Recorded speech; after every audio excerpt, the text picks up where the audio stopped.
Good day everyone! This is the Prof TV at welcome po sa aking channel. Magandang araw po sa lahat. Ngayon po ay panibagong vlog na naman po at panibagong pagtatalakay ang aking sasagawa. Maaaring ito ay hindi na bago sa inyo, pero para doon po sa mga hindi pa nakakagawa nito, ito po ay bagay na alam kong makatutulong at magiging guide upang maisagawa nyo yung nais nyo gawin. May yung simple naman po ito. Ito po ay application na ginagamit sa MS Word, MS. Ito po ay napakasimple lang na application. Bali po ito alam ko po na lagi nyo ginagamit, lalo na sa pag-discuss nyo lang yung mga lesson, sa klase, sa pagpasok. Ito po yung MS PowerPoint.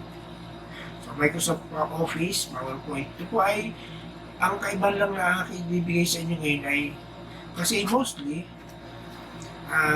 kapag kakailaasay na maggawa ng video tapos wala naman kayong application na pwedeng gamitin o editing software, gayong ang inyo namang i-discuss ay halos nasa inyo ng PowerPoint, pwede nyo po siya i-convert sa media o sa video. Ngayon po ang tanong ay, siyempre, pag naka-video siya, so dapat po siya ay mayroong audio o voice over. So ngayon pong araw na ito, ipakikita ko po sa inyo, ituturo sa inyo kung paano ba maglagay ng voice over sa isang PowerPoint, and then after that, i-convert nyo siya sa video. Sa parang ito, timing yung inyong video, inyong PowerPoint sa inyong voiceover, at pagka siya isinave nyo as video, kung ano yung ginawa nyo, talagang eksaktong-eksakto. Wala pong lalampas, wala pong makukulang. So, napalaking bagay po nito. Siguro naman po ay makakatulong ito sa atin o sa inyo kung kayo po ay medyo nahihirapan sa mga editing software, video editing software na ginagamit. Napakasimple lang po nito, and I hope na ma-enjoy nyo panonood nito. At sige po, umpisahan na po natin.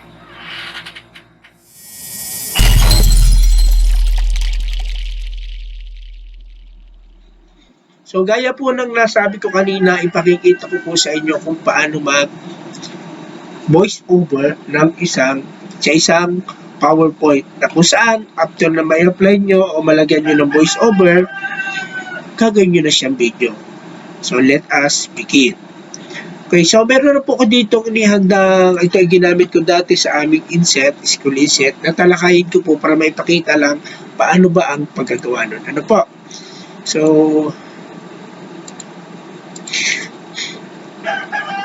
yan po, meron na po ako mga inihandang slides.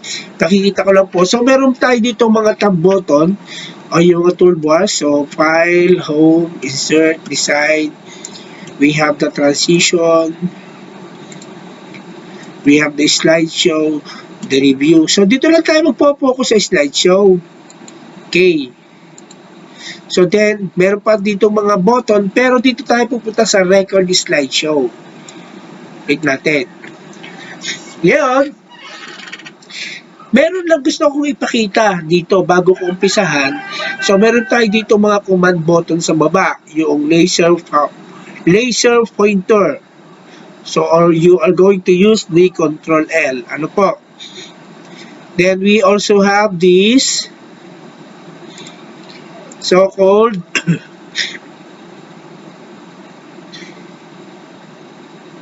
yan. So, meron po din tayo tinatawag na eraser tool. Then, we also have the highlighter. Dalawang highlighter natin. This time. Bago natin umpisahan, isisiguraduhin nyo lang na active ito. Kiklik nyo yung record na yan, kasi kung hindi nyo kiklik yan, hindi magta-timing yung ating gagawin. So, umpisa na natin. 1, 2, 3, click po natin ito, go! Magka-countdown siya, then now, babasahin nyo na po yung inyong yung kailangan. Project Vaccine, venturing the appropriate, complete coping teaching and instructional development for new normal education.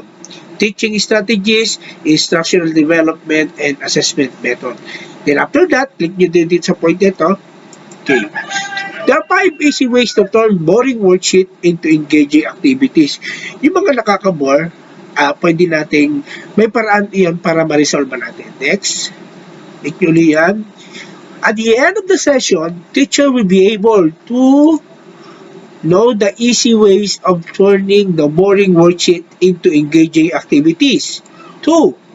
To identify the different engaging activities to be applied with. 3. To create worksheet for 5 different ways. So, para lang kayo nagre-record, ganun lang ginagawa natin. So, kung mapapansin nyo, ang nangyayari, para lang kayo nagdi-discuss in front. So, mahalaga dyan, may apply nyo yung ating natalakay ninyo o malagyan nyo ng voice over yung inyong presentation. Okay, tuloy na natin. Now,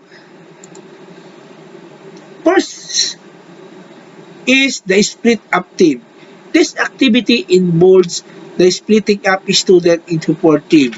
So, 4 now. Each group member to be named from 1 to 4. You can start question from the worksheet, which apply to all 4 sides, and give them time to solve and come up with the answer. Okay, now, number 2 is the partners and on rotation. Ask your student to form a vase of circle, then ask them to count up so that each child is either a 1 or 2. Now, ask your student to work out one problem in the worksheet, discussing with her partner sitting next to them. All ones team up with 2s when they finish and ready with the answer. Call your student in a random manner. Binabasa ko lang po siya para maipakita, ito pala, tatama siya doon. Then after that, press again yung next arrow.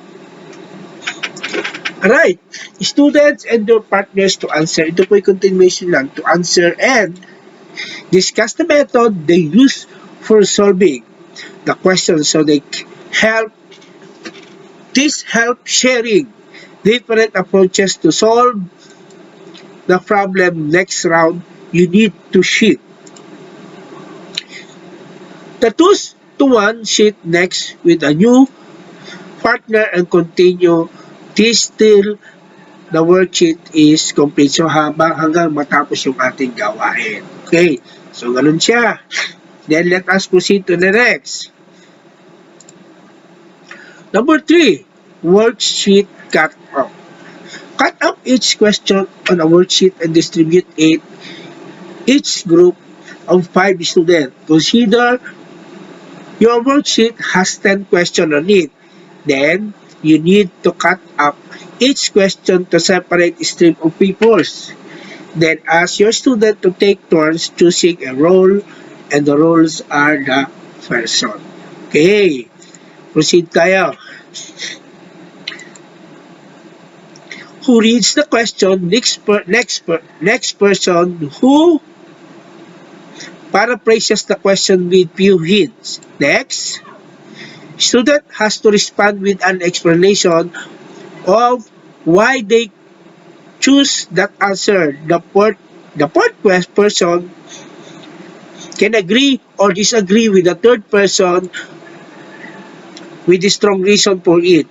And the fifth person has to separate the paper and keep it in the agreed or disagreed section, and they need to start refresh with the role of first person. Now, number 4, so that is the last, second to the last, flashcard games. Ask your student to pair up and provide and po yun, them a deck of flashcard with questions from the worksheet. The game has 3 rounds of review. Okay, proceed tayo sa next. Number 5, or the last one, is lines. Make a student stand in 2 lines. So, para siyang parallel, facing each other, and now need to you to choose a question, form a worksheet, provide to them. Okay? So, yon. So, pagka ganun na-discuss nyo na, keeping one person important to is similar to accepting their weakness. No question needed, but need them to guide. So, yun na po, natapos ko na po doon. So, ang gagawin ko na siya, i-stop ko na siya dito. Kasi tapos na yung aking record.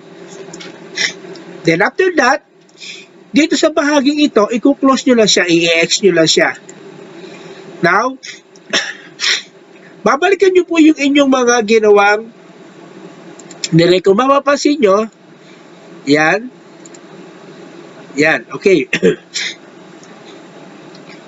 This time, kasi naka-embed yung picture ko, pwede nyo naman deactivate siya. I-try muna natin siyang from the beginning, so play natin. Basahin nyo na po yung inyong yung kailangan. Project Vaccine, venturing the appropriate, concrete coping teaching and instructional development for new normal education. Teaching strategies, instructional development, and assessment method. Then after that, click nyo dito sa point ito. There are 5 easy ways to turn boring words. So, yun. Pinreview ko lang siya, then ipakikita ko siya ng buo. Ngayon, ang sunod nating step ay ipapile save as natin. So, mangyayari niyan, magre-repeat tayo mamaya pag ipinakita ko sa total video natin. Ano po? Then, isa-save as nyo sa ngayon. Ngayon, 2 beses nyo muna siya isa-save. Ang unang pag-save ay, ilagay natin siya sa desktop. So, kung ano yung normal niya, save natin. Ayan. Pag na-save nyo na siya, isa-save as nyo ulit, file save as. Kasi bakit tayo mag-save ng dalawa? Yung isa ay PowerPoint, presentation pa rin, at yung isa ay video na. I-convert natin sa video. So again, sa desktop ulit tayo, pero this time, dito na kayo pipili. Pipiliin nyo na yung MPEG-4. Ito yan. Video. Then, so video na siya ngayon, kiklik nyo lang yung save. So, it will take time to save. At syempre, hintayin natin ng konti para mabuo yun. So, after na mawala, dito sa bahaging baba, dito sa toolbar sa baba, excuse me, so, may status siya nagpapakita ng pagsisave niya, at pag nabot niya hanggang dulo, ibig sabihin video na siya. So, 2 klase ipakikita ko sa inyo, yung isang step na ginawa ko at ito. Kasi double record ang ginawa ko plus this one.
na po yung inyong yung kailangan.